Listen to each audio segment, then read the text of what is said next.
Assalamualaikum warahmatullahi wabarakatuh. Perkenalkan, nama saya Anissa Maharani Zulharfian dari Teknik Elektro 2020.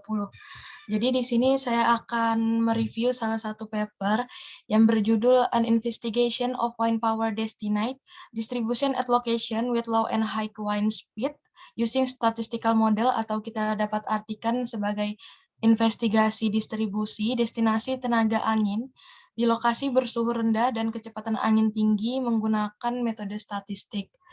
Selanjutnya di sini terdapat abstrak. Dalam abstrak ini menjelaskan yaitu karakteristik angin dan kerapatan daya di lokasi dengan kondisi kecepatan angin yang berbeda-beda. Dengan kecepatan angin yang diukur di stasiun meteorologi digunakan untuk analisis statistik dari dua lokasi dengan kecepatan angin tinggi dan rendah di Lituaria.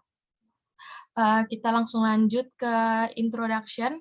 Jadi di sini untuk introduction-nya di sini menjelaskan tentang penilaian potensi energi angin terbaik dapat diberikan dari data pengukuran angin jangka panjang yang diterima dari lokasi di mana turbin angin direncanakan akan dipasang. Namun informasi tersebut tidak dapat mengevaluasi semua masalah kelemahan distribusi energi angin sebagai kondisi grafis karena klimatologi dan meteorologi yang berbeda-beda.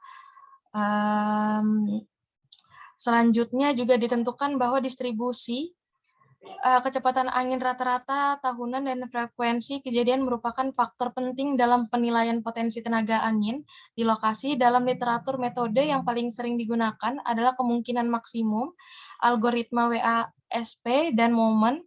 Selanjutnya juga ada grafik dan lain-lainnya. Dan yang terakhir, faktor daya angin biasanya ditentukan oleh penilaian parameter Weibull yang dihitung berdasarkan nilai angin yang akan diukur. Selanjutnya kita lanjut ke metodologinya. Di sini metodologinya ini juga terbagi menjadi 5. Yang pertama ada data kecepatan angin, di mana data kecepatan angin di sini adalah proses yang sangat fluktuatif dan variasi kecepatan angin selama periode waktu diwakili oleh berbagai fungsi kepadatan probabilitas. Untuk penilaian sumber daya energi angin di lokasi yang berbeda-beda, data pengukuran dari stasiun meteorologi digunakan dan berbeda metode untuk perhitungan parameter Weibull yang akan dikembangkan. Selanjutnya, di sini ada 2.2, di mana itu artinya adalah analisis teoritis. Dalam 2.2 ini juga terbagi lagi menjadi 3, di mana ada 2.2.1, yaitu distribusi Weibull 3 parameter. Selanjutnya ada 2.2.2, di mana itu adalah distribusi Weibull 2 parameter, dan yang terakhir di sini ada 2.2.3 yang artinya adalah distribusi dari Lake. Untuk selanjutnya kita lanjut ke metodologi yang ketiga, yaitu metode numerik untuk mengevaluasi parameter dari Weibull. Di sini menjelaskan tentang kesesuaian setiap metode tergantung pada meteorologi, topografi, dan kondisi lain yang dipilih pada lokasi yang akan dilaksanakan. Selanjutnya di dalam 2.3 ini juga terbagi lagi menjadi 4, di mana 2.3.1 ini adalah metode kemungkinan maksimum. 2.3.3 di sini adalah metode kemungkinan maksimum yang akan dimodifikasi. 2.3.4 adalah evaluasi kuantitatif kinerja dari modelnya sendiri. Untuk di sini terdapat juga tabel 1, di mana tabel 1 ini adalah data kecepatan angin rata-rata pada periode waktu yang berbeda pada ketinggian 10 meter di atas tanah dengan tingkat diukur di stasiun meteorologi Lituania. Baru kita lanjut ke 2.4, di mana 2.4 di sini adalah membahas tentang evaluasi parameter Weibull tergantung pada ketinggian dari lantai dasarnya. Dan pada 2.4 di sini membahas yaitu ketika parameter Weibull CR dan KR diketahui pada ketinggian referensi HR, maka mereka dapat diturunkan pada ketinggian lain yaitu H. Baik, kita lanjut ke 2.5, yaitu di sini membahas tentang estimasi keluaran energi turbin angin. Kita langsung lanjut untuk hasil, untuk nomor 3 yaitu hasil dan diskusi. Hasil dan diskusi di sini juga pertama ada 3.1 yaitu penilaian distribusi kecepatan angin di lokasi stasiun meteorologi.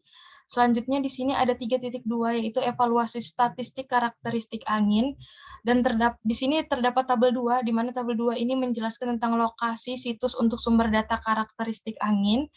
Terdapat juga tabel 3 yaitu parameter distribusi Weibull yang dihitung berdasarkan metode yang berbeda pada ketinggian 10 meter di atas permukaan tanah pada tahun 2014 dan pada tahun 2014 di Laukuva. Selanjutnya di sini juga terdapat tabel 4, di mana tabel 4 ini berisikan tentang parameter distribusi Weibull yang dihitung berdasarkan metode yang berbeda pada ketinggian 10 meter di atas permukaan tanah sebagai F1 kurang dari 0 pada tahun 2014 di Varena. Selanjutnya di sini ada 3.3 yang menjelaskan tentang investigasi variasi kecepatan angin di parameter Weibull. Selanjutnya di sini ada 3.4 yaitu penilaian kepadatan tenaga angin di lokasi lain. Dan yang terakhir di sini ada selanjutnya ada 3.5 di mana di sini menjelaskan tentang variasi musiman karakteristik angin. Dan yang terakhir ada 3.6. 3.6 di sini membahas tentang evaluasi efisiensi turbin angin yang terpasang. Baik, mungkin di sini juga ada tabel 5, tabel 6. Kita langsung lanjut ke consultation-nya atau kesimpulannya. Jadi kesimpulan dari paper yang saya review ini, pada penelitian ini dianalisis kerapatan kecepatan angin dan distribusi tenaga angin pada lokasi dengan kecepatan angin rendah dan tinggi. Hal ini menunjukkan bahwa fungsi kepadatan daya Weibull dengan dua parameter adalah model yang secara akurat menggambarkan distribusi tenaga angin di lokasi tersebut. Dan variasi faktor kapasitas dari CP menunjukkan bahwa efisiensi turbin angin sepanjang tahun sama dengan CP 0,19 untuk turbin angin skala besar di lokasi dengan kecepatan angin rendah dan CP 0,35 di lokasi dengan kecepatan angin yang tinggi.